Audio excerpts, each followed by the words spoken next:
Parce que le parcours de thérapeute solutionniste expérientiel nous amène à nous questionner sur est-ce un métier, est-ce juste un hobby? Dans la proposition que j'ai souhaité faire dans l'Institut Insight, c'était de constituer un dispositif de formation, de proposer des journées de formation qui ne sont pas uniquement des journées à la carte, dont on pourrait sortir avec un plus de savoir, mais vraiment qui viendraient contribuer à la constitution d'un métier. Parce que quand les gens s'engagent dans le parcours de thérapeute TSE, ils s'engagent déjà sur une durée relativement longue, c'est-à-dire de 2 ans assez souvent, 3 ans parfois, 71 jours de formation. Pourquoi des différents modules? Parce que certains modules vont travailler plus sur le métier. Comment on constitue notre dispositif d'accompagnement? Est-ce qu'on travaille à l'intérieur, on travaille à l'extérieur? La durée des séances, se questionner sur la place du corps, la place du langage, la place de la sensorialité, la place de l'histoire du passé dans notre accompagnement. Donc il va y avoir des modules où on va poser ces questions-là. Des modules où on va travailler sur la posture de thérapeute.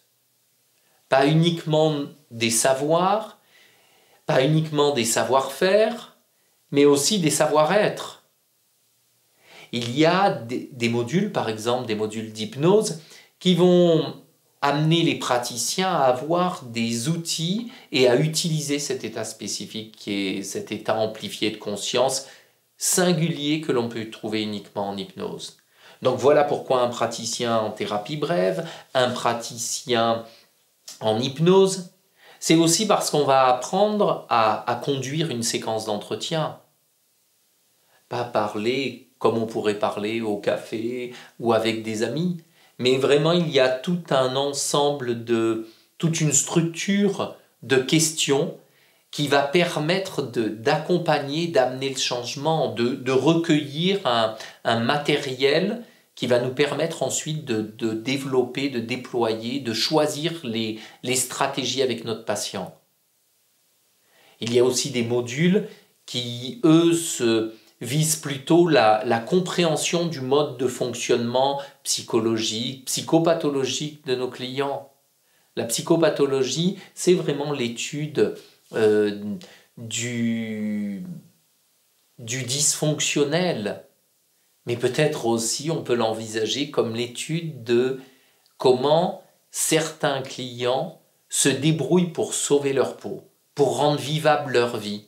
C'est non plus à ce moment-là une psychopathologie du côté du déficit, mais c'est une psychopathologie du côté des processus, que j'aurais aimé appeler non pas la psychopathologie, mais la psycho-ressource, la psycho-solution trouvée par nos patients pour rendre vivable leur métier d'homme, comme le dit Jolien, pour rendre tolérable le fait d'être au monde et donc d'être confronté à cette angoisse qui nous concerne chacun, une angoisse existentielle. La psychopathologie envisagée de cette façon va nous permettre de repérer ou d'éclairer les forces, les ressources de chacun de nos clients, de comprendre ce qu'on pourrait penser comme un déficit, maintenant comme une ressource, comme une force, comme une stratégie parfois unique et limitée, une stratégie qui nécessiterait d'être déployée, d'être assouplie, d'être enrichie encore. Le parcours aussi 71 jours, parce qu'il va y avoir des techniques avancées, des outils issus des thérapies provocatrices, issus de la thérapie des états du moi, issus de la thérapie mosaïque, issus de la thérapie d'impact, de la thérapie transpersonnelle. C'est tout un ensemble d'outils, de techniques qui vont construire un métier, qui vont apporter du savoir, de la connaissance, qui vont apporter un savoir-faire, une manière de s'y prendre, de construire, d'élaborer des stratégies, mais aussi d'intervenir avec des techniques, et enfin de constituer aussi un savoir-être. Qui suis-je? quand j'exerce le métier de thérapeute? Quel est mon rôle? Quelle est ma mission? Pourquoi suis-je là? Comment cela vient faire sens dans le fait d'être aussi un être humain? Comment ça s'inscrit dans mon humanité, dans ma spécificité, dans mon histoire, dans mon parcours personnel? Parce que ce qui constitue le thérapeute, c'est une partie, ce sont des savoirs, de la connaissance.